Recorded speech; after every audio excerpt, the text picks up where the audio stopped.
और हमने ऐसे व्यक्ति को यहाँ से मिले बनाने का भी हम छोटे होते थे पढ़ते थे, जब नाम सुना था कोई इमरजेंसी है इंदिरा गांधी ने लगाई थी, वही इमरजेंसी।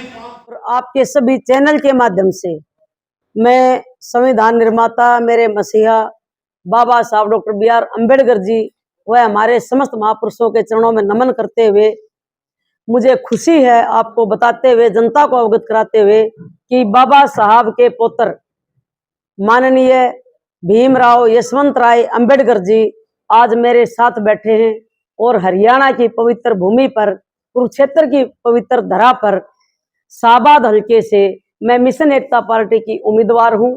मेरे को आशीर्वाद देने के लिए यहाँ पर पहुंचे हैं, इसलिए मैं समस्त हरियाणा की जनता की तरफ से इनका स्वागत करती हूं। और आपने जो पूछा है कि क्या कहना चाहेंगे, मैं आपको और जनता को आपके चैनल के माध्यम से अपील करना चाहती हूं कि जब से देश आजाद हुआ हमारे पूर्वजों ने कांग्रेस की सरकारें बनाई, बीजेपी की सरकार बनाई, तीसरे मोर्चे की बनाई, सभी सरकारें बनी, लेकिन आज तक समस्या जस की तस है। किसी भी पार्टी ने इस देश में संविधान को लागू नहीं किया। और मैं ये कहना चाहती हूं कि अब संविधान को मानने वाले, बाबा साहब के अनुयायी संविधान को लागू करने के लिए खुद अपने हाथों में सत्ता लेकर पूरे देश में विचारों की क्रांति लाएंगे, जन क्रांति लाएंगे और चुनाव जीतकर सत्ता पर काबिज होंगे और संविधान को लागू करेंगे। मुद्दे क्या रहेंगे? मुद्दे ये है, सबसे पहला मेरा मुद्दा गरीबी का, बेरोजगारी का, जुल्म अत्याचार का, उत्पीड़न का, चाहे वो किसान हो, मजदूर हो, दलित हो, पिछड़ा हो, नौजवान हो, महिला हो। आज इस देश में कोई भी खुश नहीं है। आज इस देश का जो बंटवारा है वो गलत हाथों से हो रहा है। 1% लोग हैं इस देश में जो 79% भूमि और धन के ऊपर काबिज होकर बैठे। उन 79% लोगों का जो धन है वो गरीबों में बांटना है, ये मेरा मुद्दा है। स्थानीय मुद्दे क्या-क्या हैं? किन-किन मुद्दों पे आप चुनाव लड़ रहे हैं? शाहबाद में सबसे मेन मुद्दा क्या है, जब बारिश हो जाती है, आप गुमटी में जाओ, कठुआ में जाओ, मुगल माजरा में जाओ, जो आसपास के गांव हैं, कलसानी, घरों तक पानी भर जाता है, लोग अपने घरों से बाहर नहीं आ सकते। मार्कंडेश्वर भगवान यहाँ स्थापित हैं। जब मारकंडा में पानी आता है तो गांव को चपेट में ले लेता है। और मैं हैरान इस बात से हूं, यहाँ पहली बार आके देख के, कि अभी फिलहाल 20 साल की मैं बात करूं, 10 साल कांग्रेस ने राज किया और 10 साल बीजेपी ने किया, लेकिन दोनों सरकारों ने आज तक पानी की समस्या का हल नहीं किया। जब ये पानी की समस्या का हल नहीं कर सके 20 साल में, आज मैं जनता को कहना चाहती हूँ, शाहबाद की जनता को, तो आगे इनसे आप क्या आशा रखोगे। ये मेरे मुद्दे हैं कि जो गांव में पानी का निकासी का प्रबंध नहीं है वो प्रबंध होना चाहिए। गांव में विकास का कार्य कुछ भी नहीं है, कोई नाली नहीं है, गली नहीं है, लोगों को रोजगार नहीं है, नशे का प्रचार धुआंधार है, 1 नंबर में नशे में आ चुके हैं शाहबाद। तो मेरे मुद्दे क्या हैं, सबसे पहले इस हल्के में पानी की निकासी का प्रबंध होगा और नशा जो है जड़ मूल से खत्म करने का मैंने संकल्प लिया है। मैं चुनाव जीतूं हारूं मुझे नहीं पता, वो जनता तय करेगी, मार्कंडेश्वर भगवान तय करेंगे, गुरु महाराज तय करेंगे, बाबा साहब हमें आशीर्वाद देंगे। लेकिन मेरा ये संकल्प है, अगर मैं चुनाव जीतती हूं तो मैं सरकार में बैठ के कलम से काम करूंगी, अगर मैं हारती हूं तो मैं हाथ में लठ लेके लोकतंत्र की रक्षा करते हुए संविधान में जो हमें अधिकार दिए रोड के ऊपर सरकार के खिलाफ खड़ी होकर शाहबाद की जनता को न्याय दिलवाऊं। मैडम, सबसे बड़ा नशा मुद्दा है शाहबाद मार्केट में और वर्ल्ड में जाना जाता है मिनी संसारपुर के नाम से शाहबाद हॉकी गेम। यहाँ से बेटियां अंतर्राष्ट्रीय पटल पर खेलती हैं, मगर नशे को आज तक किसी भी नेता ने दूर नहीं किया। आए, वोट मांगे, चंडीगढ़ गए, विधानसभा में पहुंचे, फिर 5 साल बाद आए, विधानसभा में वोट मांगे, चंडीगढ़ गए। नशे को किसी नेता ने दूर नहीं किया। देखिए, आपने जो सवाल किया अशोक जी, बहुत अच्छा किया। एक तो हॉकी जो है ना पूरे विश्व में फेमस थी हमारी शाहबाद की, स्टेडियम भी बहुत अच्छा है। 2016 तक है ना, कोच भी अच्छे थे, बहुत अच्छा था यहाँ। और यहाँ के लोग हॉकी में हिस्सा भी लेना चाहते हैं, करना भी चाहते हैं, लेकिन उनको सिखाने के लिए कोच ही नहीं है। तो हॉकी का तो सत्यानाश हो चुका है, उसका भी मैं सुधार करूंगी। अच्छे कोच हम यहाँ शाहबाद में देंगे हॉकी के लिए। और दूसरा, आपने बोला कि नशे का हब बन चुका है।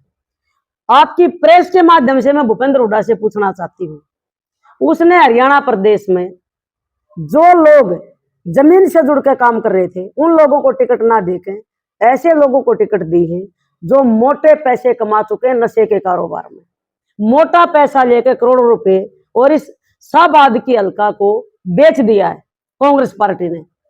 आज इस शाहबाद की हल्का तय करेगा कि उनको नशे के चपेट में रहना है या विकास करवाना है।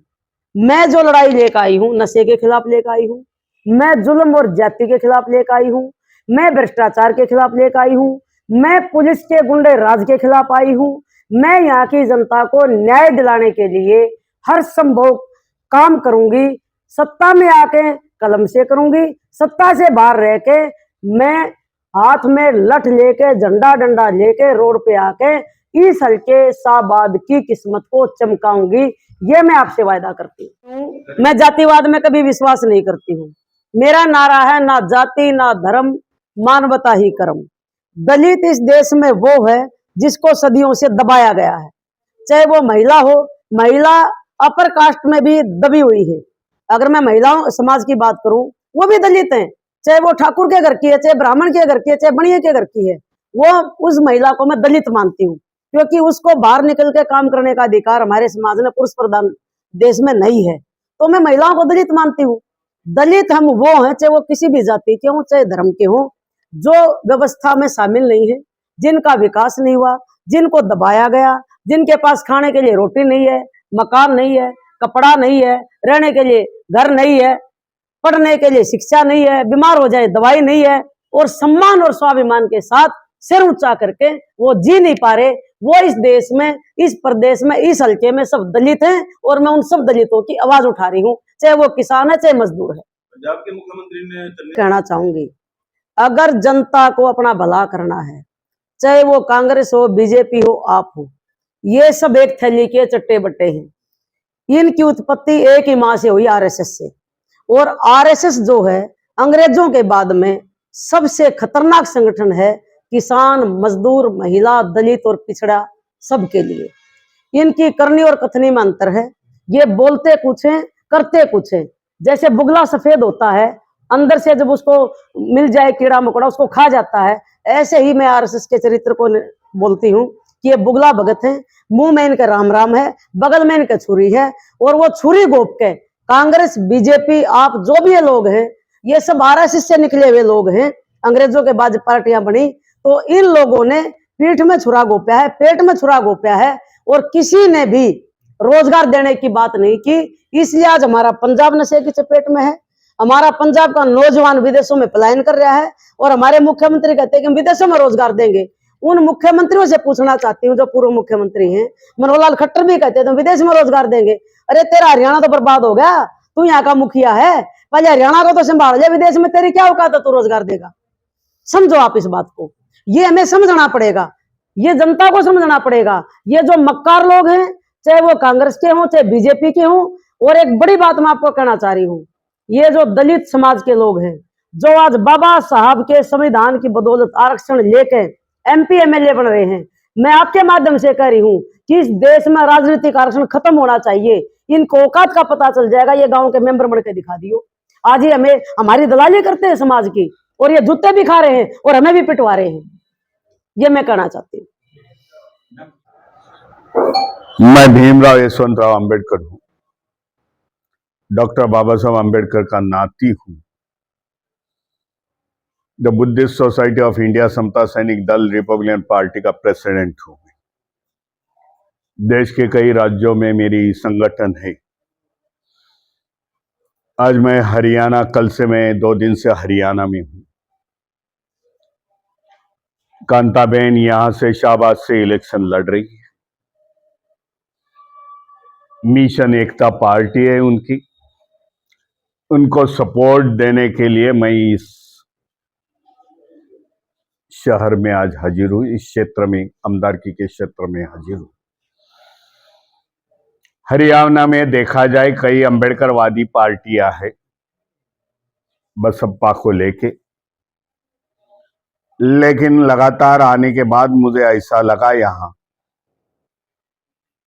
बहन कांताबेन जो मिशन एकता पार्टी की है, जमीन से जुड़ी है, समाज के उत्थान के लिए कार्य कर रही है, दलित है, पिछड़े है, किसान है, कामगार है, यहाँ के लिए वो काम कर रही है।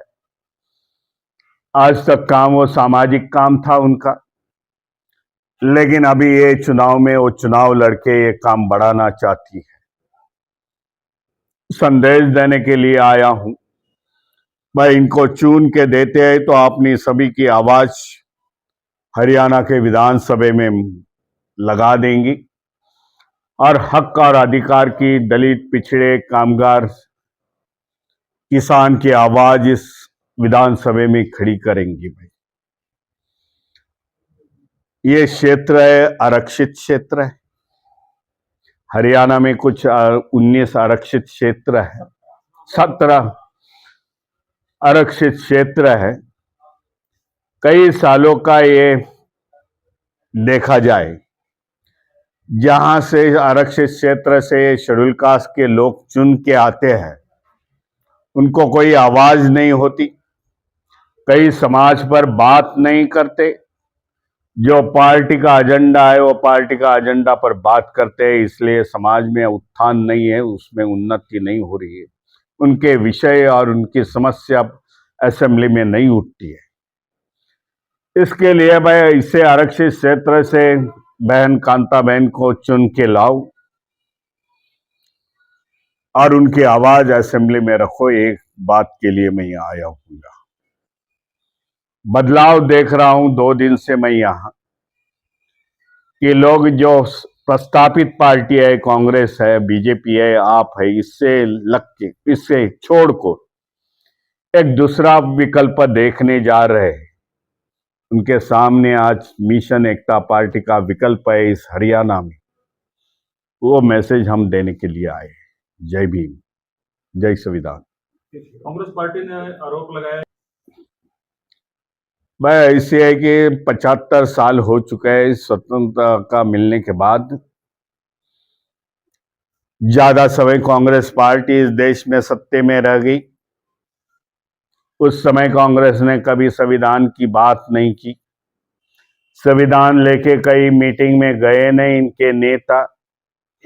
आज संविधान खतरे में है ये बात करते, संविधान की बुक दिखा के लोगों से वोट मांग रहे हैं।